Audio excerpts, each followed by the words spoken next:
Tudo bem, gente? Professor Paulo falando, Secretaria de Cultura do município de Taboão da Serra, projeto Faça Arte na Sua Casa.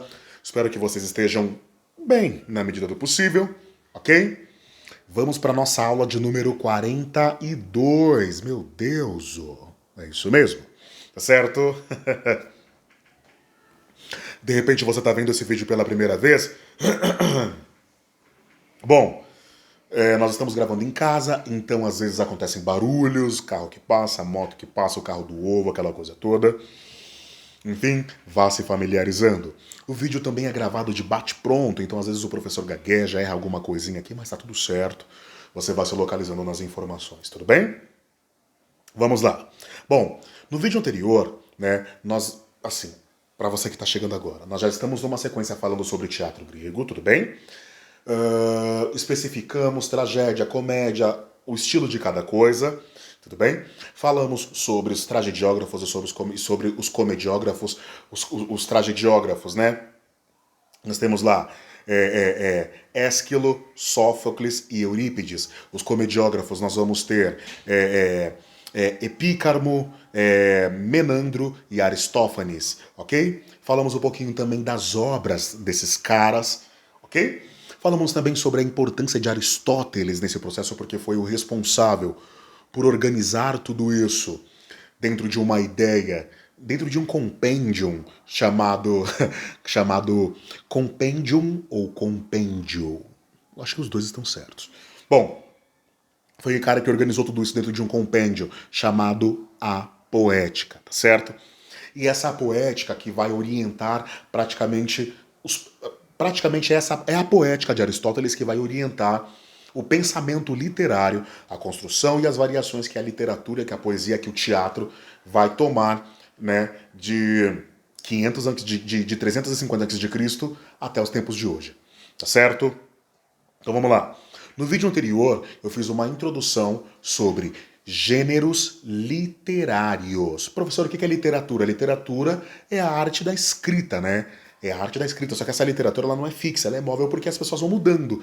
E na medida que as pessoas mudam, que o tempo muda, essa literatura vai mudando também. Se literatura é a arte do escrever, é a arte de se manifestar através da escrita, nós vamos entender também que isso tem um estilo, isso tem um modo, né? E como nós temos os gregos como os principais povos que organizaram isso, que arquitetou isso, que se aprofundou nesse estudo e que organizou isso numa ordem, então é neles que nós vamos beber, é nesses caras que nós vamos, é nessa fonte que nós vamos beber, na fonte dos gregos, tudo bem? Então vamos pensar lá em Aristóteles, por quê? Porque foi ele que entendeu esses estilos e foi ele que organizou, como eu falei no vídeo anterior, lembra? Ele foi estudando um pouco o nascimento de um texto que nasceu em um período, Aristóteles escreveu a Poética 350 a.C., aproximadamente. Vamos dizer assim, os textos homéricos são de 800 a.C., ou seja, 500 anos antes de Aristóteles. Então, 500 anos depois foi o cara que organizou isso, pensou, opa, pera lá, esse texto é diferente desse, esse texto é diferente desse. Isso tem uma ordem. Então, ele organizou isso em três estilos, em três gêneros. Gênero épico, gênero lírico e gênero dramático, ok? Épico, lírico e dramático. Então, nós vamos falar um pouquinho sobre cada um. Na aula passada eu fiz essa introdução e fiz um breve resumo de cada um deles. Nessa aula eu vou falar sobre o estilo épico. Na próxima aula eu vou falar sobre o lírico e na outra eu vou falar sobre o drama. Ok? Mas, professor, o drama não tem a ver com teatro? Tem a ver. Mas agora você vai entender os elementos que compõem o estilo dramático, entendendo o lugar que ele pertence dentro dessas três possibilidades. Certo? Por quê, professor? Porque nós estamos falando de épocas diferentes, né? E para autores que pensavam diferente na medida que iam se expressando. Ok? Bom, falando então sobre gênero épico, vamos começar. Vamos lá. Fiz aqui as minhas anotações, ok? Usei como referência um site chamado Brasil Escola, foi por onde eu me orientei para poder fazer os meus textos, as minhas anotações, e você também está livre para fazer a sua própria pesquisa, ok? Então vamos lá. Gênero épico. O texto, né, o gênero épico apresenta... O que é basicamente o gênero épico? Ele apresenta os feitos históricos, né, os feitos heróicos dos seus personagens, ou seja, então são personagens que produzem aí feitos heróicos. Só que esses personagens eles podem ser de culturas variadas, né? Nós estamos falando dos gregos porque foi Homero se baseou em heróis gregos para poder construir essa base literária. Ele não fez, vamos pensar assim, ele não fez com a consciência, poxa, eu estou escrevendo um estilo épico, não. Ele narrou os feitos dos heróis, de homens considerados heróis. Esses feitos podem ser, podem entrar no caminho da ficção e podem ser reais. Não dá para saber, por isso que eles entram no campo da mitologia, né? Enfim, mas é isso.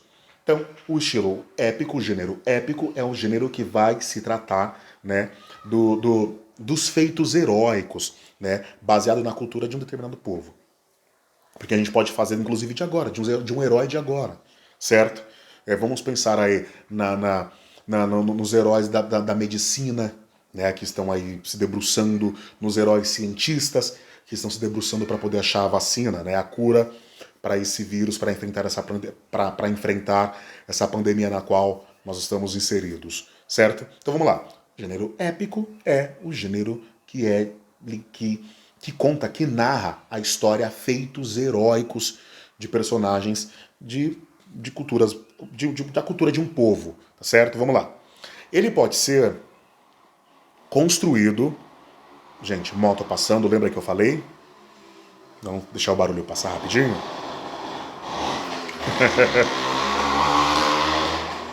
Eu avisei, vamos lá.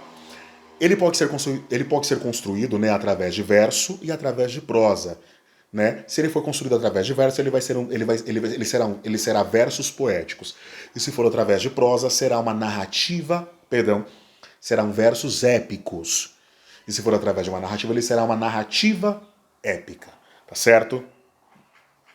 Bom, tendo a narração como base, né, narrar a história desses heróis, né, no gênero se encontram personagens, olha só, o gênero, né, vai dar vida a personagens, espaços e situações históricas onde a figura central...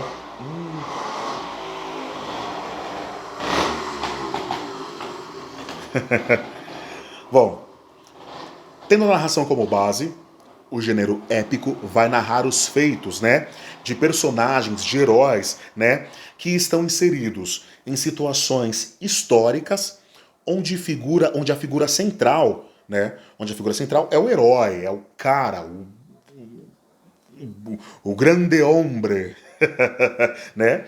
E os acontecimentos eles podem ser fatos históricos ou podem ser fatos ficciosos, né, de uma ficção. Você pode criar isso. Vamos lá. A narrativa épica, ela é norteada por um tripé.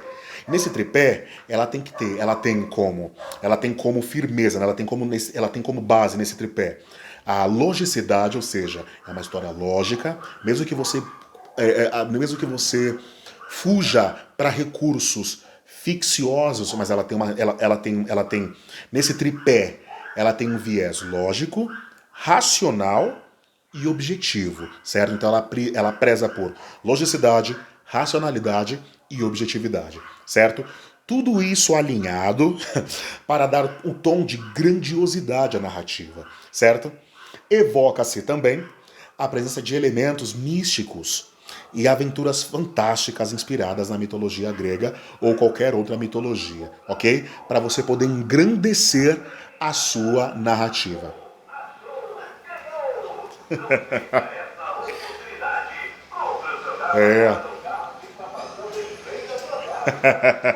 Essas coisas, gravar em casa tem dessas coisas, né? Bom, eu vou citar aqui, né, dois importantes textos épicos. Por quê? Porque eles são os pioneiros. É a partir dele que a construção literária moderna, contemporânea, vai também construir a sua narrativa utilizando o estilo, né, o estilo épico. Então vamos lá. Nós vamos ter aqui dois grandes textos, né, que são atribuídos a Homero, que são Ilíada e a Odisseia, né? O que foi a Ilíada? A Ilíada conta a história da Guerra de Troia, certo? Mas tem herói aí, professor? É claro que tem um herói, né? Vamos pensar na figura do Aquiles, o herói, bonito, né? E todo aquele ideal que era o modelo de homem, a figura da força, né? E lembrando sempre que esses textos tinham a finalidade de trazer a figura do herói para o povo. Era para que o homem grego pudesse se espelhar desses heróis e transformar a sua vida, vamos dizer assim, e transformar a sua forma de conduzir a vida numa forma mais digna, mais firme, né? Dentro de uma ideia, dentro de uma perspectiva de princípios, né? E a continuação da Ilíada é a Odisseia, que conta a história de Ulisses, né? Ulisses lutou na Guerra de Troia, certo? Então ele ficou 10 anos lutando na Guerra de Troia e após guerra ele ficou mais 17 tentando voltar para casa. Então a Odisseia, né? Odisseia na verdade é Odisseu, e Odisseu na tradução para Roma, né? Os romanos traduziram Odisseu como Ulisses. Eles então narra também a história do retorno de Ulisses para casa, tá certo? E quais são as virtudes de Ulisses, assim, que Homero, né, tentou deixar claro para o povo na época, né? Então, Ulisses era o herói.